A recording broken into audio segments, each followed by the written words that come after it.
Hello, and welcome, everybody. Thank you so much for joining me today.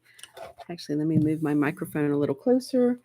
Glad to have you here with me today as we are talking about the 4 stages of spiritual growth according to Michael Bernard Beckwith. Actually, he goes by Michael Beckwith these days. He's kind of dropped the Bernard. Anyway, I'm going to pull up one thing over here on my other screen and then we will get going. So hang on one second.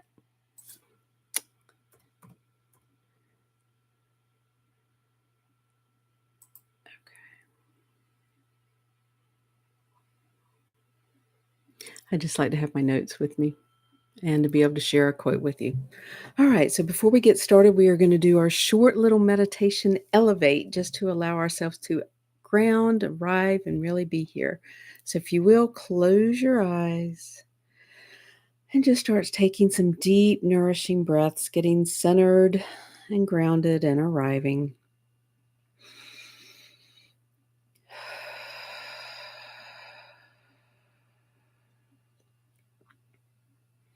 Bringing your attention out of your head and into your heart as much as possible.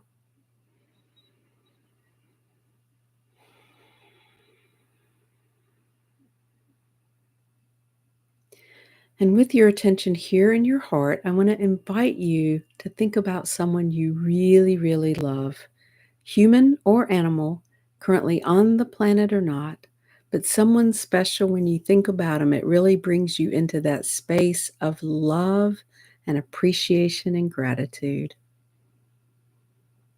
And really let yourself feel that.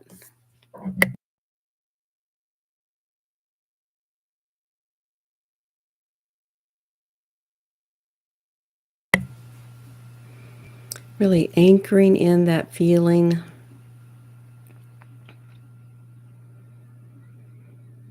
And if this feeling has a color to you, tune into that color.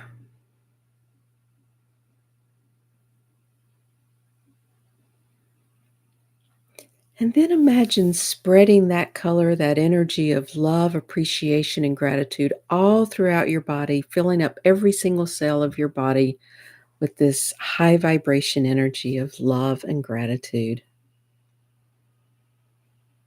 And let's take one more deep, nourishing breath together.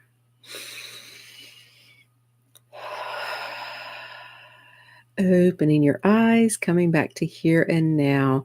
Hopefully a little more grounded and ready to tune in to the 4 stages of spiritual growth, the way that I learned them from Michael Beckwith. So this is my interpretation, but I've got some notes over here from Michael Beckwith. So basically the idea is that we are all souls having human experiences, and we are on this planet to learn and grow. There's more to it. We get to have fun. We get to play. We come to this planet for chocolate and sex. There's exciting things here on this planet that I'm assuming you don't have when you're not in a physical body. That when you're a soul only, it's blissful, it's fabulous, it's wonderful. I assume so, whatever the way we think of as heaven. But there's some things that you don't get. You don't get sunrises and sunsets. Maybe. Not sure how it works, obviously. But anyway, so while we're here, we have these 4 stages of growth. And the first stage is what is called, the wording is, life is happening to me. Stage 1 is life is happening to me. This is victim mode. This is where we assume everything is happening to us. We're taking everything personally. In the 4 Agreements by, I'm drawing a blank on his name, Miguel. Oops, I'm forgetting. Anyway, the 4 Agreements, he talks about don't take anything personally. Well, we do take things personally. We assume that everything, is happening to us, that everything that we perceive is bad or wrong is happening to us. And in the moment, let's use the example of a car wreck. Let's say somebody hits you. In that moment, yes, you're a victim. Something did happen to you. The difference here, I guess, is the best way to explain it. The difference is not staying stuck there and being able to find the gift in it. Those are 2 of my favorite sayings. And you don't have to stay stuck here. And well, that happened. Now, where's the gift in it? So when you look at life in that way, this happened, this car wreck, this illness, this financial issue, whatever it is, because we all go through different things in our lives. If we see that as, okay, this is not happening to me, it's actually happening for me, what can I learn from it? How can it serve me? How can I use this to make myself a better person or to learn and grow? So that's the goal, is to get to the for me part. But in the to me part, life is happening to me, stage one, a lot of people stay stuck here. A lot of people go through life really good at blaming and complaining and shaming and, getting stuck in that mentality. And so the idea here is to realize you don't have to stay stuck here. Yes, things will happen, and there are gifts in everything that happens. And since I'm actually recording this on September 12th, so yesterday was 9/11, I'm going to use 9/11 as a bigger example here. Obviously, thousands of people died. It was horrific. It was horrible. I would never wish this on anybody, obviously. And yet, when you look at everything that came afterwards, the growth, the healing, the beautiful stories of people coming together and supporting each other and getting through it together in ways that, especially New Yorkers, right, are known for not being close and friendly and all that, that on that day and for however many weeks or months afterwards, it changed things for people. So, just an example. All right, I want to share with you a quote from Michael Beckwith. Stop looking outside for help. You're sourced and fueled and funded by a renewable resource which is within you. It never runs out. It is your essence. It is your life. So that'll be in the chat or in the show notes afterwards. Stop looking outside for help. You're sourced and fueled and funded by a renewable resource, which is within you. It never runs out. It's your essence. It's your life. So, the idea of this is remembering that life is not happening to you. You actually have what you need within you to find the gifts in life, to find the beauty in life, to continue to focus on gratitude and not let life take you over, not get into the life sucks and then you die way of thinking. All right, we're going to shift to stage two, which is life is happening by me. Life is happening by me.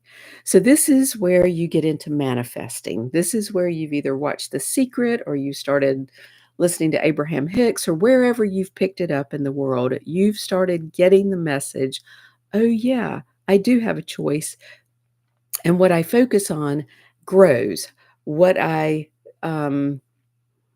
yeah, basically, what's the wording? What you appreciate appreciates. What you appreciate appreciates. So what you're putting your attention on, what you're focusing on, what you're grateful for is what you get more of.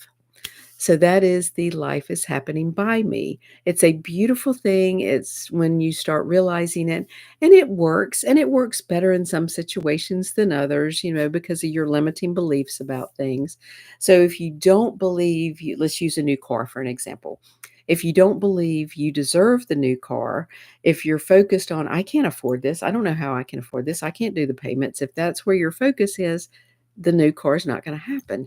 If you're thinking, I want a new car. I deserve a new car. I can do this. I can afford a new car. Of course, I can do this. And maybe your new car is like my new car, which is a used car. But, the idea is it's all about what you believe, it's all about the mindset. All right, let's go to stage three. This is the one that I'm hoping most of you that connect with me live in the majority of the time. Excuse me. And this is life is happening through me. Life is happening through me. This is also where life is happening for me. So I would actually put both of those for stage three. Life is happening through me and life is happening for me. This is where you understand I am a divine being. Everything truly is happening for me. I can't see it in the moment when I'm in that victimy place where something has happened and I've been hurt by something, or you have a health crisis or whatever it is. In that moment, you might not can see it. But then in the long run, you can see, oh, there are gifts in this. And the through me part, I believe, is when you're taking the time to connect to your understanding of divinity. So, if you followed me for a while, you may be familiar with the fact that I use a cross, not the cross, as an analogy for what I mean by this. And what I mean is, when you take the time to connect in, ground into Mother Earth so that you are feeling supported by the earth, by the universe, by the physicalness that we live in, and you connect into your understanding of divinity that we think of as above us, which really isn't, but it's just kind of a um, handy way of thinking of it, right? So that you're grounded in this vertical axis and you bring it into your heart. You take the moment that it takes to really, okay, I am supported, I am loved, I am taken care of, I am connected. And then you can serve from your heart. So, this part needs to come before this part. So when you are connected in and remembering who you are, then life happens through you. This is where you get more of the signs and synchronicities in life. This is where you get the great parking space, which, that's part of part two, the life is happening by me too. But this is kind of a higher level. This is a more divine understanding. And this is where life really shifts, where things are better the majority of the time because you're living in gratitude, you're cultivating resilience, and you are learning to love and accept yourself. You're growing, you're changing, you're realizing then you're more than just this human that has all these problems. Okay. We're going to talk more about that next week, by the way. So, our last of the stage of the four stage is life is happening as me. Life is happening as me. This is a higher level of understanding of divinity than most of us get to have and stay at. We get glimpses, we get a taste of it, we get to realize I am God. Now, some of you think, oh my gosh, that's blasphemy. But what it really means is understanding that connectedness, understanding that we are the hands and feet, understanding that we are always, always divine beings having a human experience. It's a level that, at least in my understanding from studying Michael Beckwith's work, most of us do not get to and do not stay at. It's a temporary thing for most of us that we get to touch it for a minute. We don't get to stay there. The Dalai Lama, I don't know, Jesus, obviously, the Buddha, there are souls that incarnate on this planet that do live there, that do live as divine beings all the time. The rest of us, not so much. The rest of us, we're busy falling into victimhood and then realizing, oh, yeah, I don't have to stay stuck here. Oh, yeah, maybe something good happened out of it. I sure can't see it right now, but maybe someday I'll get it. Okay, so excuse me, these are not linear. It's not like you're here and then you're here and then you're here and then you're here. It's a every day you're all over the place kind of thing. And it takes a little practice to work on raising your vibration, getting to the higher stages on a regular basis. So we're going to use a little tapping and a short little meditation to bring us into a higher level place. I'm going to grab a sip of water and then we're going to jump into that.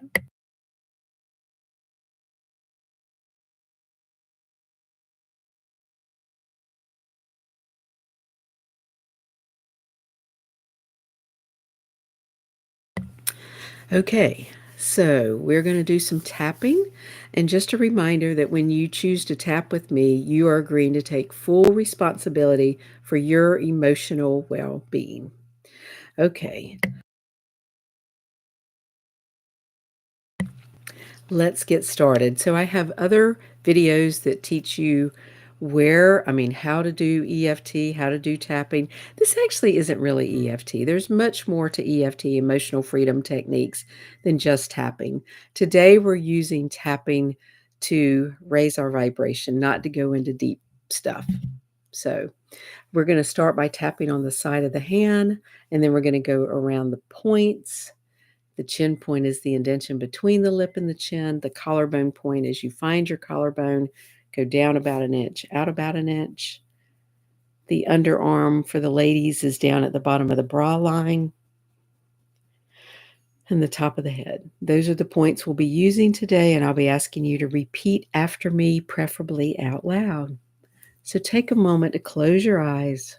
Take a deep breath if you wish.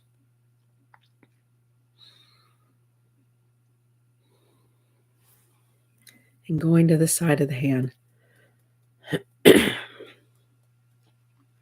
So even though there are times that I get stuck in victimhood, and I feel like life is just happening to me,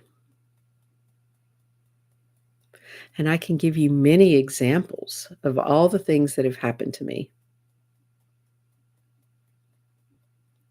And there are times that I really get stuck in complaining and blaming.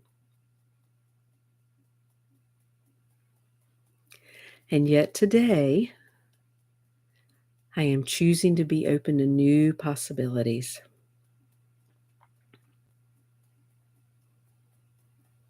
So even though things do happen in life that are beyond my control, and as frustrating as that is, I do have the ability, excuse me, to step out of that victim place and remember that I am a divine being having a human experience,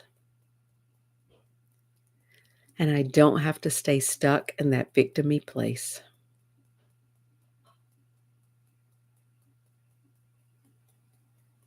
So even though there are times that I really get stuck in feeling like a victim,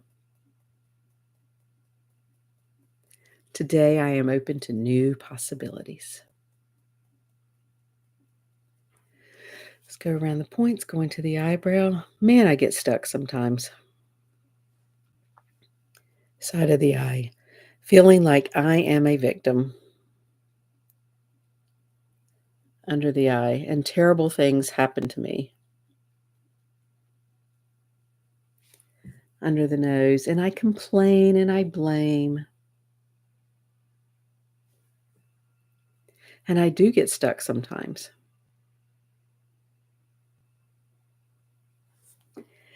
But maybe there's other possibilities. Maybe I can remember that there is much more to life. Maybe I don't have to stay stuck.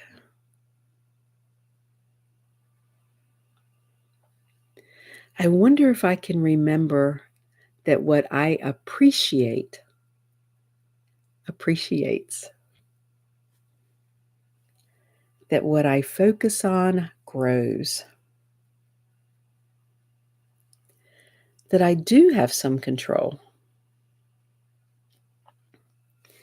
That life truly is happening by me and for me. I can remember that I am a divine being having a human experience.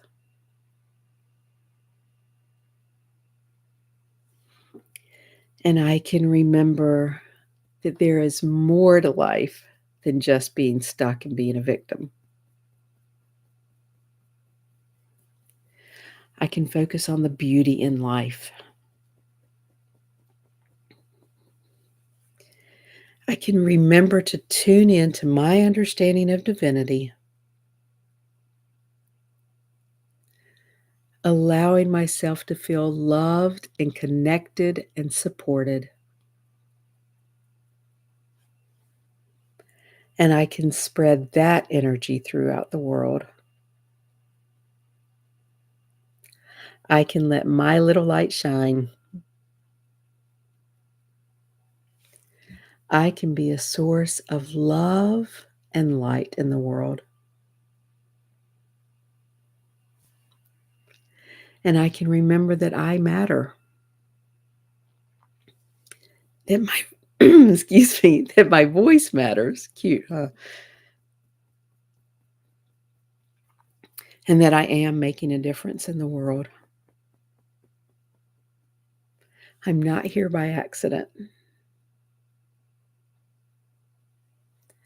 And I am so grateful for the ability to change the way I see things.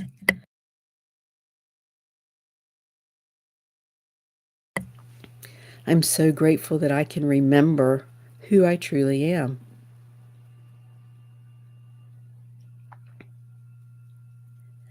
I am grateful that life is happening through me and for me.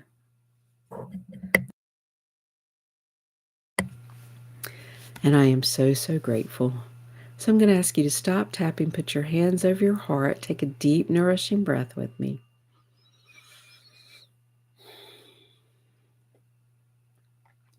And anchor in that knowing, that understanding that you truly are a divine being. Matter of fact, let's put it in first tense. I am a divine being having a human experience, and I am grateful for my life. I'm taking the time to raise my vibration every day through prayer or meditation, tapping, time in nature, journaling, movement, all the things that help me to focus and to live in a higher place so that I can be a source of love and light in the world. And I am so, so grateful. So, anchoring that energy into your body, let's take a last deep, nourishing breath together. Opening your eyes, coming back to here and now, hopefully feeling renewed, refreshed, revitalized, ready to go out into the day from a better place. Thank you so much for joining me. Blessings to you all. Namaste.